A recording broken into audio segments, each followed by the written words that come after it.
The adoption of SIM. So if you're anything like me, right, I want to know what happened in life to cause something to become necessary, right? So in information security, everyone's talking about SIM. It's become this really big thing for any sort of information security department, right? So I want to know, why is it so big? So we're going to take a brief moment. This video will probably be less than 5 minutes total. And we're going to take a look at kind of what's driving SIM. So on the left-hand side, I've got Windows up and running here, and I just did a search for star.log, so anything with log in it. As you can see, we've just got log after log after log, all of this data of just different log types, right? So anytime we're troubleshooting why something's acting up, why something's misbehaving, just anything we're trying to troubleshoot, we end up looking at the logs. On the right-hand side, I've actually got a putty session open to a Linux server that's doing nothing but running the Graylog server. So we're going to do the same thing here and just search for everything with star.log in it. And we're going to see that we've got quite a few additional logs here as well. So the reason why it's so important from a security standpoint is whenever it comes to searching through lots and lots of data, initially the issue was each individual application had its own log file that it would log to. Security analysts would have to go and look at each of these different files, trying to find kind of what's going on. And as you can see, there's just a ton of them. So the time to detect was just astronomical. It was through the roof. So what ended up happening was centralized logging was kind of a jumping point to where SIM ended up being. So the reason why it was such an important thing is, instead of having the data in all of these different files, it could just all be dumped into a single location. So I ended up copying all the different logs that I could find into a file called logs on my Graylog box here. And as you can see, there's just a ton of data and it's just kind of gibberish. Trying to look through anything of any relevant importance would be really difficult to find.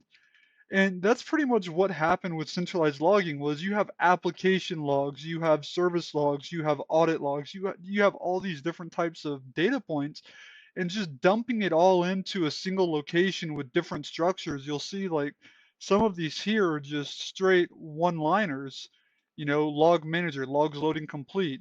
And then you get others here that are, complete application programming level, error messages, just throwing a whole bunch of code of what was called to cause the issue. So centralized logging was this stepping point, but it still didn't really address the underlying problem. That time to detect was just way too long. So what ended up happening was, from there, it became even more apparent that a way to look at data quickly was necessary. But that still didn't really drive SIM yet, right? If someone came and told you that, hey, you're going to have to spend a lot of money to solve this problem that you're paying someone else to do, it's not really that big or important of a thing for a company. So then what really ended up driving the point home ended up coming along with GRC, or Governance, Risk, and Compliance. And I'm just going to drag a OneNote document over here for you to see. So PCI DSS, they ended up requiring that basically log monitoring systems have to be in place. You have to be reviewing firewall logs. You have to be reviewing audit logs. You have to be looking for errors and anomalies, right? That became part of PCI DSS requirements. So you want to accept customer payments, you need to have a logging solution in place to where you can review this data. HIPAA came out. So you want to be in the medical field and you want to do anything related to patient information. Now you must have standard audit controls, implement hardware, software, and or procedural mechanisms that record and examine activity in information systems. So now we're talking about something that is constantly reviewing data. So we're back to people. But if you want to grow, having more people look at it is only as good as the amount of people you can find.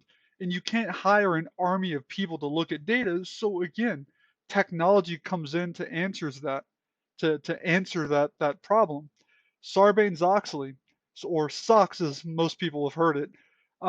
You have to establish verifiable controls to track data access. And it talks about you basically have to track file queues, file transfers, databases, independent actual framework you use. So I'm basically they're now making a call out to COBIT or ISO, right? So we're talking about frameworks, kind of like we did with NIST. Ensure the safeguards are operational. So just because you've implemented antivirus doesn't mean that someone can't turn off antivirus, and at which point your security controls are no longer in place. So all of these things require it. And then if we actually look at the NIST document, so each of these, so DE is for, I believe, discovery.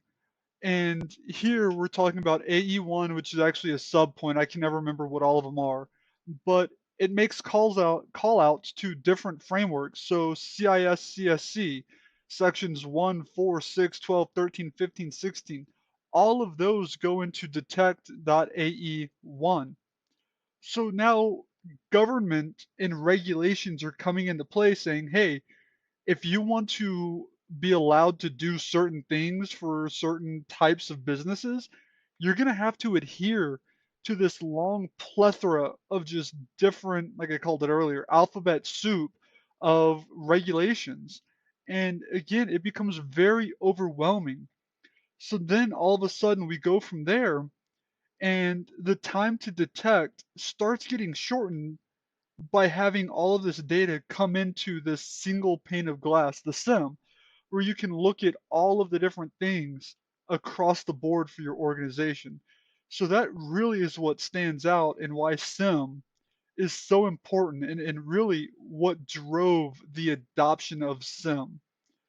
So we're going to go ahead and wrap this up here.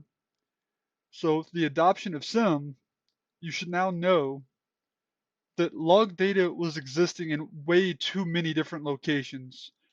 You should know that bringing all of the data into a centralized location only partially solved the issue. It was still way too much information in way too many different formats and just different organization or data structures.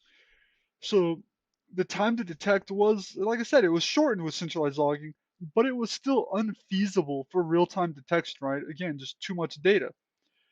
And then to really drive the point home, governance, regulations, and compliance came in and started requiring constant review of systems and applications. And with the new regulations and the amount of time required to fulfill those obligations, the business justification was built for SIM, right? We now know that this is why you need SIM, because doing it manually is just unfeasible for any organization.